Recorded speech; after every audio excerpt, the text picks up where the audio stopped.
dalam penerapan dialog dalam dramaturgi. Tahap selanjutnya adalah praktik bagaimana dialog atau percakapan itu dilakukan.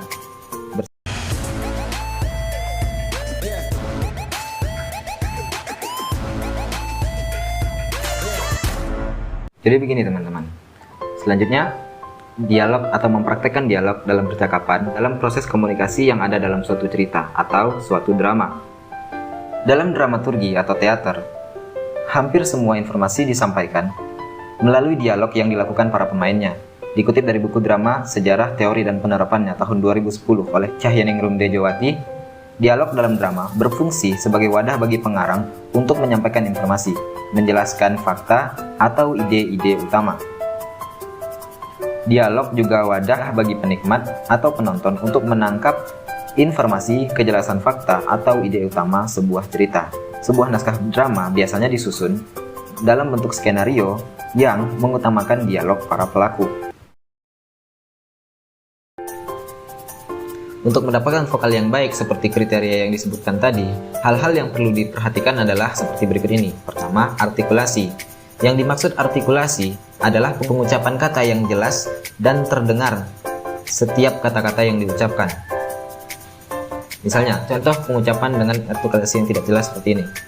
Aku tidak melakukan usaha untuk melakukan semua ini. Kamu pikir aku tidak melakukan usaha untuk melakukan semua ini. Selanjutnya, gestikulasi, atau suatu cara untuk memenggal kata dan memberi tekanan pada kata atau kalimat dalam sebuah dialog. Aku tidak setuju dengan apa yang kamu katakan terhadap kelasku. Itu sebuah penghinaan. Aku tidak setuju dengan apa yang kamu katakan terhadap kelasku. Itu sebuah penghinaan. Kemudian, intonasi.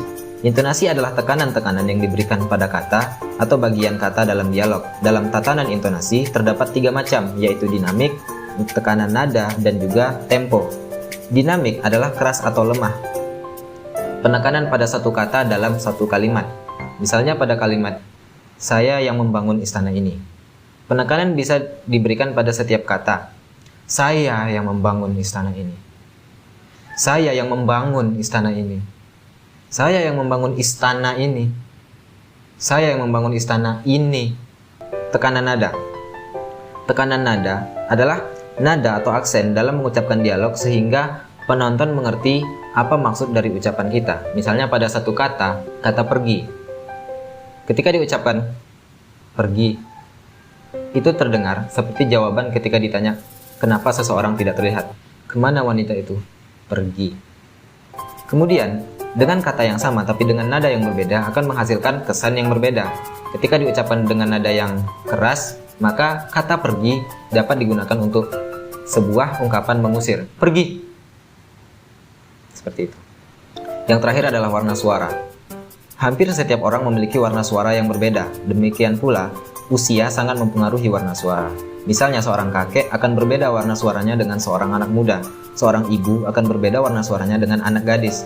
Seorang laki-laki dan perempuan tentu akan memiliki perbedaan warna suara. Jadi jelas bahwa dalam suatu dialog yang baik, perlu memperhatikan artikulasi, intonasi, dan gestikulasi, serta warna suara tergantung pada peran apa yang akan kita bawakan. Selain itu, seorang aktor perlu melatih pendengaran untuk menampilkan dialog yang baik, mulai dari membaca gerakan mulut yang tanpa suara, melatih pendengaran dialog yang bersuara, dari yang paling rendah bertingkat sampai ke yang nyaring, ke yang suara biasa atau suara yang nyaring.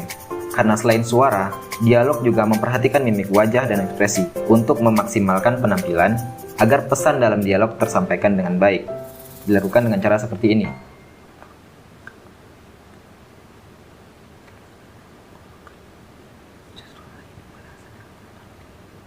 Aku tidak menyangka dengan segala hal yang sudah aku lakukan. Justru ini balasan yang aku dapatkan. Aku tidak menyangka setelah segala hal yang aku lakukan. Justru ini balasan yang aku dapat. Aku tidak menyangka setelah segala hal yang aku lakukan. Tapi justru ini balasan yang aku dapatkan. Nah, demikian latihan dialog dalam praktek dramaturgi. Tahapan selanjutnya adalah mempraktekkan dialog itu dalam suatu adegan, dengan kata lain bermain peran. Bersambung ke video selanjutnya. Saya Khairul Rizky. Terima kasih.